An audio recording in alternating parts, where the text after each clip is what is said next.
안녕하세요. 버블한 복덕바입니다. 구독과 좋아요, 알림 설정, 회원가입 부탁드리겠습니다.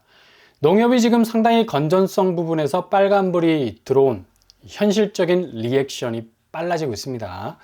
바로 농협중앙회에서 합병 조치를 내리는 곳들이 속출을 하고 있는데, 일단 지방 농협 자체의 자금 위기가 상당히 더욱 커지고 있기 때문에 경영 개선과 함께 합병이 되는 곳들이 늘어나고 있다는 얘기죠.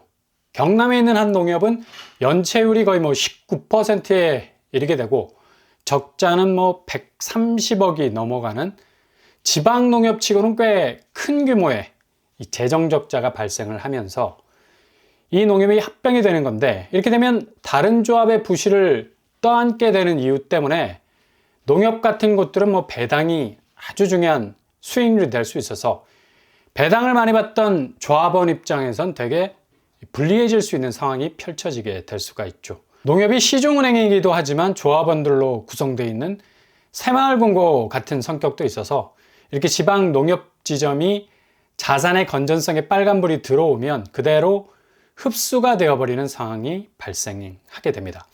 이렇게 적자가 발생하는 건 또 다른 이유가 있었는데요. 바로 고가 감정으로 인해서, 그러니까 감정가를 부풀렸죠. 이렇게 되면 초과 대출이 가능해지는데 액수가 기존 저당을 잡아놓은 것보다 몇 배나 부풀려서 대출이 가능해지기 때문에 이건 거의 구멍이 날 수밖에 없는 여지가 많고, 그리고 다른 사람의 명의를 도용해서 대출을 내주면서 사적 금전대차까지도 적발이 되는, 여러모로 지방농협에서 벌어진 일들이 감당이 불감당이라, 이런 식으로 대출이 부실하게 나가게 되면 그냥 밑 빠진 독에 물을 붓는 격이 돼서 거의 80억대로 늘어나는 이 부실 규모로 발전을 하게 됐는데, 이런 자산의 손실을 극복하지 못하고 그냥 합병이 되게 되면 적기 시정 조치로 흡수되는 농협이 나올 예정으로 보인다는 얘기입니다.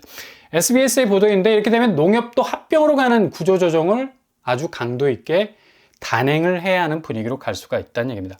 이게 지금 연체율이 높아지고 건전성이 좋아지지 않으면 이런 식으로 지방의 점포들 합종 연행으로 합병을 하는 수순으로 가게 되면서 농협 중앙회까지도 구조조정 가속화될 수 있는 그런 분위기 타고 있다는 얘기죠.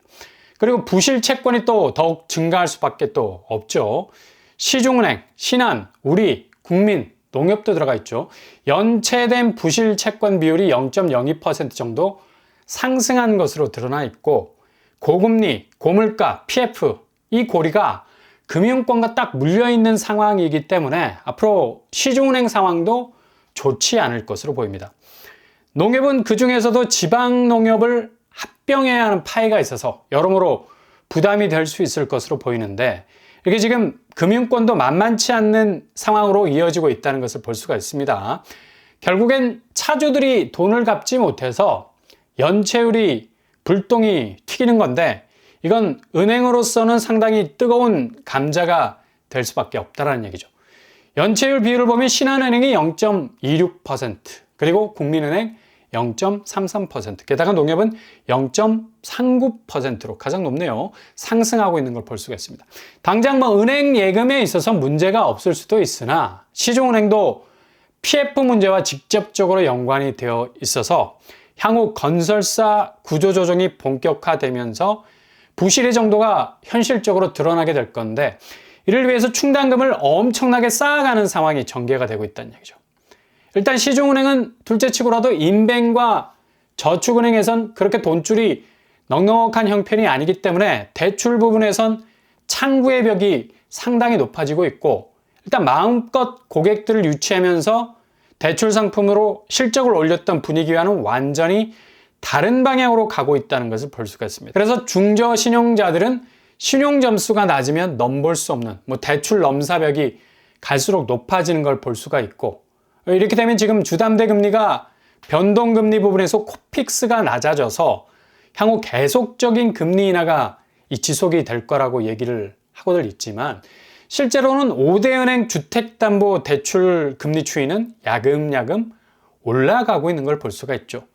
변동형은 상단이 6.8% 정도, 상당히 수위가 높아지는 걸 볼 수가 있고, 지금 코픽스 내려간과 동시에 변동형이 훨씬 유리하다고, 자칫 고정금리에 묶여 있으면 내려가는 금리 혜택 못 받을 수도 있다는 공포심리가 적용을 해서 변동금리 쪽에서 금리가 더 유리할 수 있다는 생각에 변동금리 쪽으로 사람들이 몰리고 있는데, 지금 시중은행 금리로 봐서는 그렇지 않다는 얘기죠. 앞으로 변동금리는 고금리라는 세팅이 확실히 되어 있기 때문에 아무리 단기적인 금리에 유리함이 있어 보인다 해도 장기적으로는 변동금리는 리스크가 더욱 커질 수 있는 여지가 있습니다. 그리고 고정형도 계속해서 금리가 오르고 있죠. 상단 5.9%까지 상승을 하고 있는데, 이것도 지금 고금리 영향으로 하향 추세로 갈 수 있는 전망은 그리 밝지 못한 상태에 있다는 것 유념을 하셔야 되겠습니다.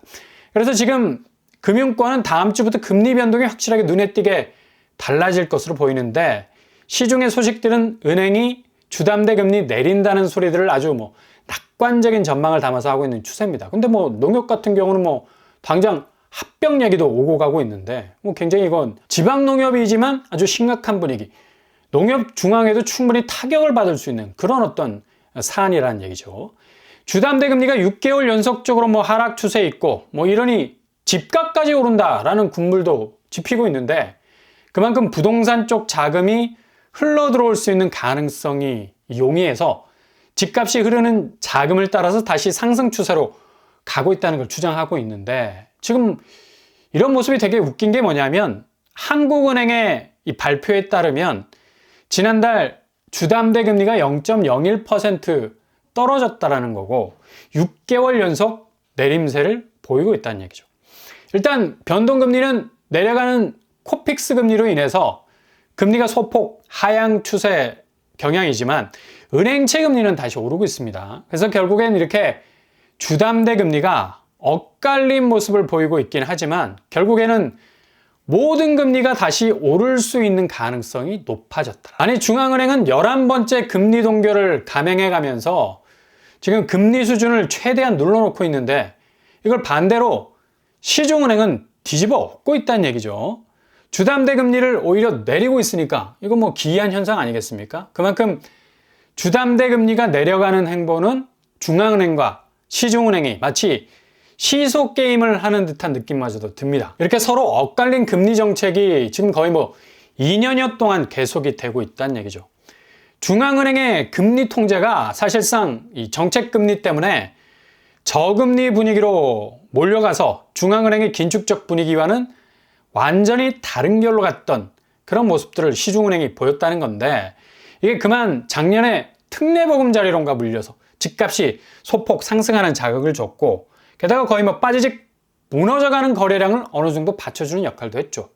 그리고 올해는 신생아 대출이 출시가 되고 대환 대출 나오면서 시중은행끼리 저금리 경쟁이 일어났기 때문에 이렇게 중앙은행의 고금리 정책과는 다른 이 시중은행의 모습이 시전이 되었었는데, 이게 집값 부분에서 상당히 자극할 수 있는 여지가 있다는 것도 당장 하반기부터라도 한국은행은 올해 안에 금리를 인하할 생각이 없기 때문에 시중은행의 금리 부분은 일종의 신기루다라고 볼 수가 있겠습니다. 일종의 단기적인 모습이란 얘기죠.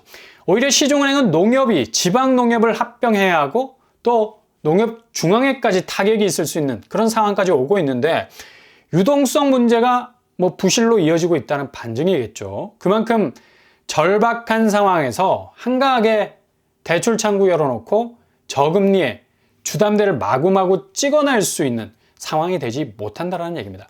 그래서 금융권은 하반기에 상당히 빡빡한 이 재정적인 환경 속에 들어가게 될 가능성 높겠고요. 집값이 대부분의 도배가 되는 소식과는 달리 자금이 원활하게 흘러갈 수 있는 구조를 가지지 못하고 있다는 점.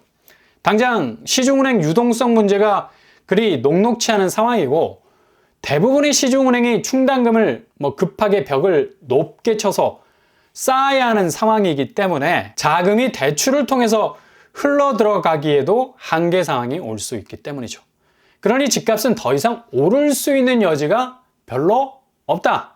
아니, 물의 수위가 높아야지 댐에서 물을 방류를 하면 전기가 생기지 않겠습니까? 이게 수력 발전의 원리죠. 마찬가지로 자금이 고여야지 집값이 올라갈 수 있는 겁니다. 기본 돈이 돌지 않는 시장에서 가격이 밀려 올라간다는 건 상상조차 할 수 없는 일이죠.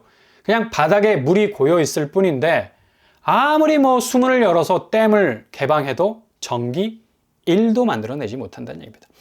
부동산에서 집값의 상승도 이렇게 자금이 돌아서 흘러서 고이지 못하면 집값이 치고 나갈 수 있는 힘을 발휘하지 못하기 때문에 지금 대출을 통한 이 자금의 이동은 은행에서부터 렉이 걸릴 가능성이 높은데 은행이 자산 건전성이 그리 지금 썩 좋지 못한 상태, 초반에 말씀드리지 않았습니까? 이걸 또 기대하는 것도 또 웃기는 일이에요. 그러니 대출을 받으실 때는 정말 철저하게 체크를 하시되 되도록 지금 같은 상황에선 대출을 거하게 일으키지 않는 것이 가장 안전한 방법일 수 있죠. 현금 탄화를 잘 모아서 앞으로의 상황에 대해서 대비해 두는 것이 제일 좋은 방법이라 할 수 있겠습니다. 아무튼 지금 시중은행 상황 그리 썩 좋지 않습니다.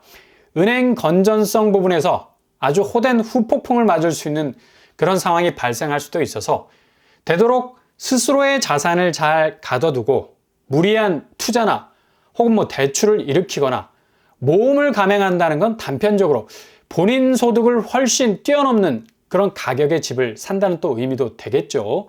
그냥 골로 갈 수 있는 이 뒤통수가 될 수가 있으니까 잘 지켜보시면서 대비하실 수 있길 바랍니다.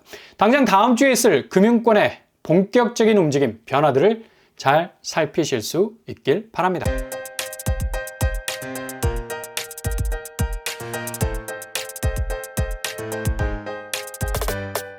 오늘의 부동산 캐릭터처 농협이 심상치가 않죠. SBS 보도대로 자체 합병이 지방농협 차원에서 이뤄지게 된다면 상당히 이례적인 일이 될 것 같고 이렇게 지금 금융권은 체감적인 위기감을 그대로 느끼고 있는 수준입니다. 근데 부동산 시장은 주담대 금리 내린다고 집값 앞으로 더 올라갈 거라는 얘기들이 난무한데 중앙은행이 여전히 긴축 상황인데 완전히 거꾸로 가는 분위기, 시중은행의 상황, 그 금리 상황은 이해가 안 가는 측면이 많죠. 결국 다시 제자리로 돌아올 수밖에 없는 시츄에이션이라는 얘기입니다. 고금리 후폭풍 맞지 않으려면 잘 대비를 하셔야 되겠습니다. 올동원합니다. 항상 여러분의 길이 꽃길만 되실 수 있기를 바랍니다. 이상으로 뻔뻔한 복독방을 마치겠습니다. 구독과 좋아요 부탁드립니다. 감사합니다.